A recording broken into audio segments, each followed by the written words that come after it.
Kala kami meninggalkan tanah air pada tanggal 1 April yang lalu, kami menyerahkan keselamatan negara, tanah air, dan bangsa ini kepada seluruh rakyat Indonesia. Selama kami di luar negeri, kami memperhatikan benar-benar segala kejadian-kejadian di tanah air.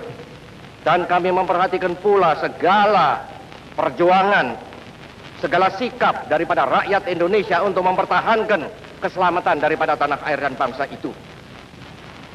Dan saya mengucap banyak terima kasih kepada seluruh rakyat Indonesia, terutama sekali kepada rakyat sebagian besar yang berdiri tegak di atas manifesto politik yang telah menjadi politik daripada negara dan bangsa Indonesia.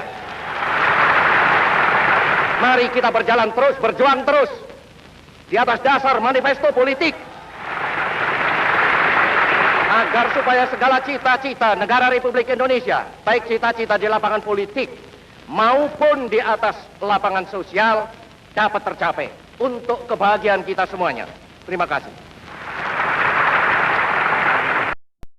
Surat perintah 11 Maret yang biasa disebut Super Semar hingga kini masih kontroversi. Presiden Soekarno pernah menyinggung hal ini saat pidato 17 Agustus 1966. Beliau menegaskan bahwa Super Semar bukan penyerahan kekuasaan. Berikut pidato Bung Karno. Surat perintah 11 Maret itu mula-mula dan memang sejurus waktu membuat mereka bertampik sorak-sore kesenangan. Dikiranya SP 11 Maret adalah satu penyerahan pemerintahan. Dikiranya SP 11 Maret itu satu transfer of sovereignty, of authority. Padahal tidak. SP 11 Maret adalah satu perintah pengamanan.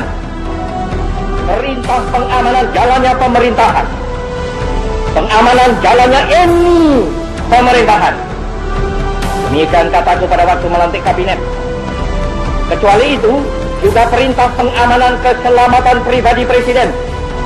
Perintah pengamanan wibawa Presiden. Perintah pengamanan ajaran Presiden. Perintah pengamanan beberapa hal. Dan Jenderal Soeharto telah mengerjakan perintah itu dengan baik. Saya mengucap terima kasih kepada Jenderal Soeharto akan hal ini. Terang, gestok kita kutuk.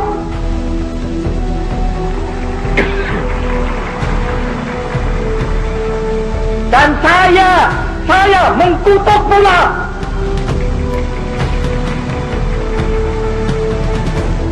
Dan seperti sudah kukatakan berulang kali dengan jelas dan tanda, yang bersalah harus dihukum. Untuk itu aku bangunkan Mahmiluk. Tetapi kenapa kita sesudah terjadinya gestok itu harus robah haluan?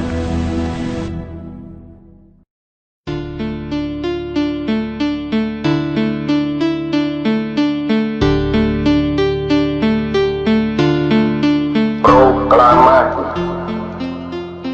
Kami, bangsa Indonesia, dengan ini menyatakan kemerdekaan Indonesia. Hal-hal yang mengenai pemindahan kekuasaan dan lain-lain diselenggarakan dengan cara saksama dan dalam tempo yang sesingkat-singkatnya. Jakarta, 17 Agustus 1945, atas nama bangsa Indonesia, Soekarno, Hatta.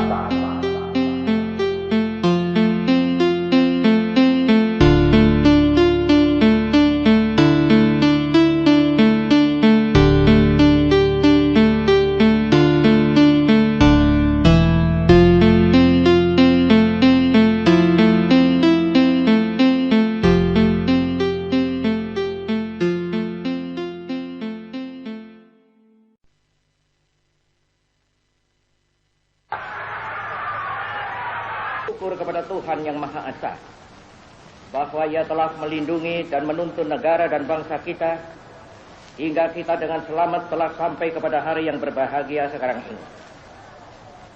Dan moga-mogalah lindungannya dan tuntunannya itu tetap dikurniakan kepada negara dan bangsa kita dalam memasuki tahun yang ke-22 dari kehidupannya dan selanjutnya. Lindungan dan tuntutan Tuhan itu sangat kita perlukan dan sangat kita mohonkan. Sebab tiada sesuatu berjalan selamat tanpa ridhonya Tuhan yang Maha Kuasa. Dan masa depan yang akan kita masuki sudahlah menampakkan gejala-gejala yang menunjukkan akan datangnya masa yang lebih berat.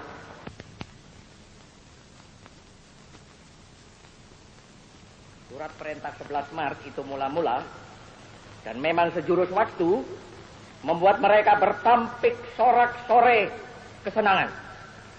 Dikiranya SP 11 Maret adalah satu penyerahan pemerintahan. Dikiranya SP 11 Maret itu satu transfer of sovereignty, of authority.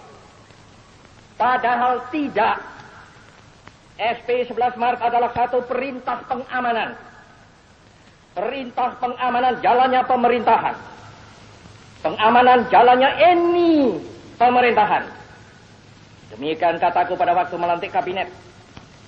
Kecuali itu, juga perintah pengamanan keselamatan pribadi Presiden. Perintah pengamanan wibawa Presiden. Perintah pengamanan ajaran Presiden. Perintah pengamanan beberapa hal. Dan Jenderal Soeharto telah mengerjakan perintah itu dengan baik. Dan saya mengucap terima kasih kepada Jenderal Soeharto akan hal ini.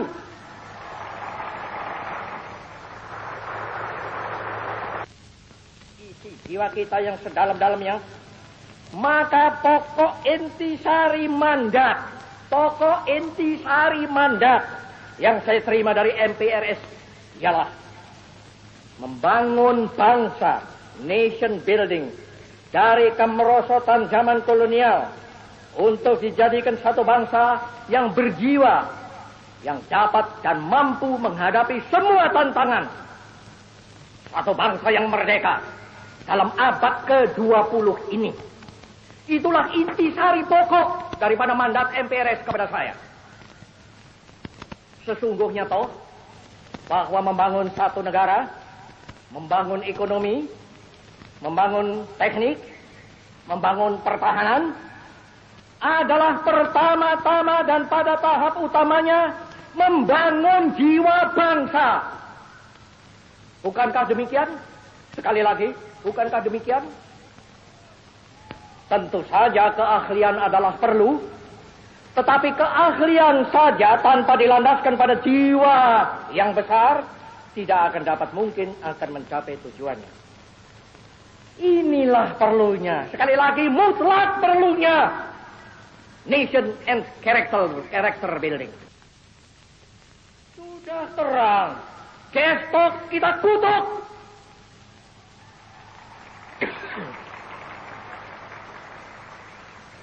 Dan saya mengkutuk pula.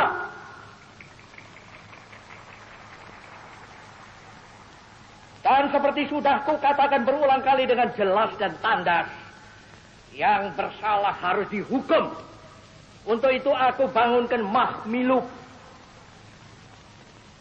Tetapi kenapa kita sesudah terjadinya gestok itu harus robah haluan? Kenapa kita sesudah terjadinya gestok itu harus melempar jauh beberapa hal yang sudah nyata baik? Tidak.